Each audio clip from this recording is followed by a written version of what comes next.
श्री स्वामी समर्थ. भाद्रपद महिन्यातील गणेशोत्सवात पृथ्वीवरती गणेश तत्व हे कित्येक जास्त पटीने कार्यशील असते आणि या गणेशोत्सवामध्ये आपण जर काही साधे सोपे उपाय केले तर याचे निश्चितपणे फळ आपल्याला मिळत असते. गणपती बाप्पा हे बुद्धीची देवता आहेत, ते सुखकर्ता आहेत, दुःखहर्ता आहेत. गणपती बाप्पा हे सुख घेऊन येत असतात आणि जाताना आपल्या आयुष्यातील संकट आणि दुःखे घेऊन जात असतात.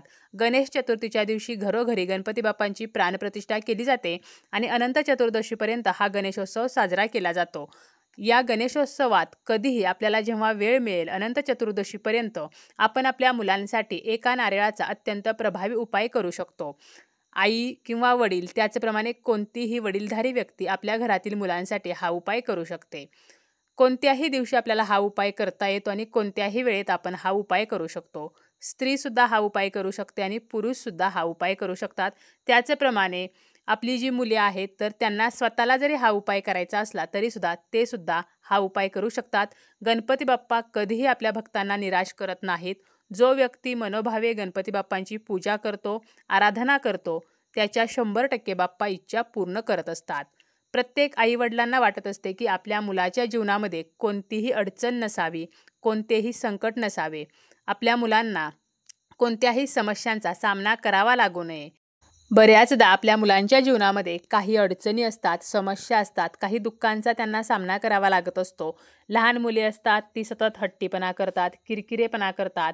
शिक्षण घेणारी मुले आहेत तर त्यांना परीक्षेमध्ये यश मिळत नसेल किंवा अभ्यासामध्ये त्यांना हवी तशी प्रगती होत नसेल, वाचलेले त्यांच्या लक्षात राहत नाही, ऐन परीक्षेच्या वेळेला त्यांची स्मरणशक्ती कमजोर होत असेल तर त्यांची स्मरणशक्ती वाढावी तर यासाठी सुद्धा आपण हा उपाय करू शकतो.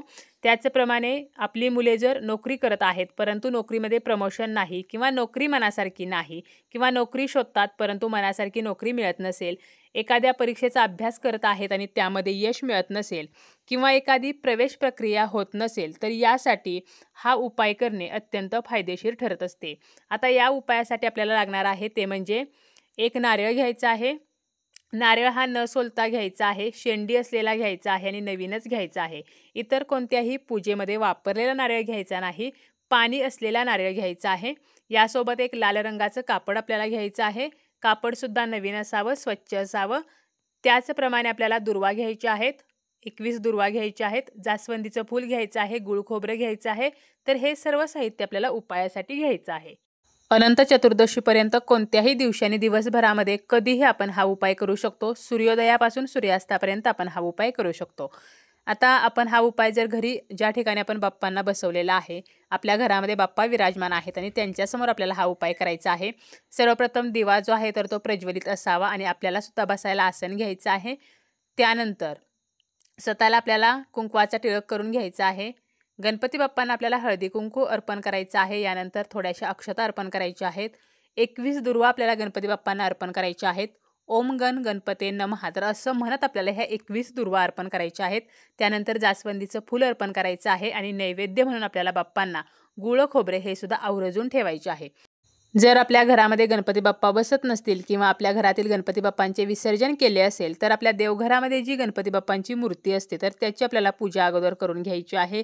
किंवा आपण मंदिरामध्ये जाऊन हा उपाय करणार असू तर मंदिरामध्ये सुद्धा गणपती बाप्पांना हळदी कुंकू अर्पण करायचं आहे, अक्षता अर्पण करायचे आहेत, जास्वंदीचं फूल दुर्वा अर्पण करायचे आहेत, गुळ खोबरे नैवेद्य म्हणून ठेवायचं आहे. आणि यानंतर गणपती बाप्पांसमोर आपल्याला लाल रंगाचं कापड अंतरायचं आहे. त्यावरती आपल्याला नारळ ठेवायचा आहे. नारळाची शेंडी बाप्पांकडे येईल तर अशा पद्धतीने ठेवायचं आहे. यानंतर या नारळाला आपल्याला हळदी कुंकू व्हायचं आहे. त्यावरती आपल्याला थोड्याशा अक्षता व्हायच्या आहेत. त्याचप्रमाणे आपल्याला 2 दुर्वासुद्धा या नारळावरती ठेवायच्या आहेत. आणि यानंतर आपल्याला आपण ज्या मुलासाठी उपाय करत आहोत तर त्या मुलाच्या जीवनामध्ये जी समस्या आहे तर ती गणपती बाप्पांना सांगायची आहे आणि ती समस्या नष्ट व्हावी म्हणून आपल्याला प्रार्थना करायची आहे. आणि त्या लाल कापडामध्ये आपल्याला हा नारळ जो आहे तर तो गुंडाळायचा आहे. आणि त्यानंतर हा नारळ आपल्याला त्या कापडासह गुंडाळलेला तसाच हातामध्ये घ्यायचा आहे आणि 21 वेळेला आपल्याला गणपती अथर्वशीर्षाचं पठण करायचं आहे. आपल्याला जरी 21 वेळेला अथर्वशीर्ष म्हणणे शक्य नसेल तरी किमान 1 वेळेला का होईना परंतु अथर्वशीर्ष म्हणायचा आहे. त्याचप्रमाणे 108 वेळेला गणपती बाप्पांचा जो मंत्र आपल्याला येतो तर तो सुद्धा म्हणायचा आहे. यासोबत आपण गणपती स्तोत्र म्हटलं तरी सुद्धा चालेल. आणि यानंतर हा नारळ त्या कापडासह बाप्पांच्या चरणी अर्पण करायचा आहे. मंदिरामध्ये जर आपण हा उपाय केला तर तो नारळ त्याच ठिकाणी तसाच राहू द्यायचा आहे. आणि घरी जर आपण हा उपाय केला तर आपल्याला काय करायचं आहे, ज्या दिवशी आपण उपाय करू तर त्यानंतर आपल्याला जेव्हा वेळ मिळेल, दुसऱ्या दिवशी वेळ मिळाला किंवा त्याच दिवशी वेळ मिळाला तर थोड्या वेळानंतर हा नारळ आपल्या जवळच्या गणेश मंदिरामध्ये नेऊन आपल्याला ठेवायचा आहे. जर आसपास कोणतंही गणेश मंदिर नसेल तर हा नारळ आपण गणपतीसमोर तसाच ठेवायचा आहे. आणि जेव्हा आपण बाप्पांचे विसर्जन करतो त्यावेळेला हा नारळ फोडून त्याचा प्रसाद बनवायचा आहे आणि आवर्जून आपल्या मुलांना तो खायला द्यायचा आहे. आता मुले जर बाहेरगावी असतील, आपल्याजवळ नसतील, तर हा प्रसाद आपण घरातील सर्वांनी खाल्ला तरी चालेल किंवा गणपती बाप्पांचा आशीर्वाद म्हणून हा नारळ आपण तसाच आपल्या घरामध्ये ठेवला, देवघरामध्ये एका बाजूला ठेवू शकतो किंवा आपल्या कपाटामध्ये, तिजोरीमध्ये ठेवला तरीसुद्धा चालेल. तसेच आपली लहान मुले सतत हट्टीपणा, किरकिरेपणा करत असतील, तर आपण ज्या बाप्पांना दुर्वा अर्पण केलेले आहेत तर त्यातील काही दुर्वा मुलांच्या हातून आपल्याला गाईला खायला द्यायच्या आहेत. यामुळे लहान मुलांचा हट्टीपणा कमी होत असतो. तसेच आपल्या मुलांच्या जीवनामध्ये त्यांची स्मरणशक्ती ही तीक्ष्ण व्हावी आणि त्यांना अलौकिक बुद्धिमत्ता प्राप्त व्हावी, तर यासाठी सुद्धा आपण मुलांच्या हातून आपण या नारळासोबत ज्या दुर्वा बाप्पांना अर्पण केलेल्या आहेत तर त्या दुर्वा गाईला खायला देऊ शकतो. यामुळे सुद्धा मुलांची बुद्धी जी आहे तर ती तीक्ष्ण होत असते. दुर्वा ज्या आहेत तर त्या हिरव्या रंगाच्या असतात आणि हिरवा रंग बुध ग्रहाचे प्रधानत्व करत असतो. आणि बुध ग्रह जेव्हा मजबूत होतो तर त्यावेळेला अलौकिक बुद्धिमत्ता ही मुलांना प्राप्त होत असते. असा साधा सोपा उपाय आहे जो आपण करू शकतो आणि आपल्या मुलांच्या जीवनातील ज्या समस्या आहेत तर त्या बाप्पांच्या कृपेने यामुळे नष्ट होत असतात.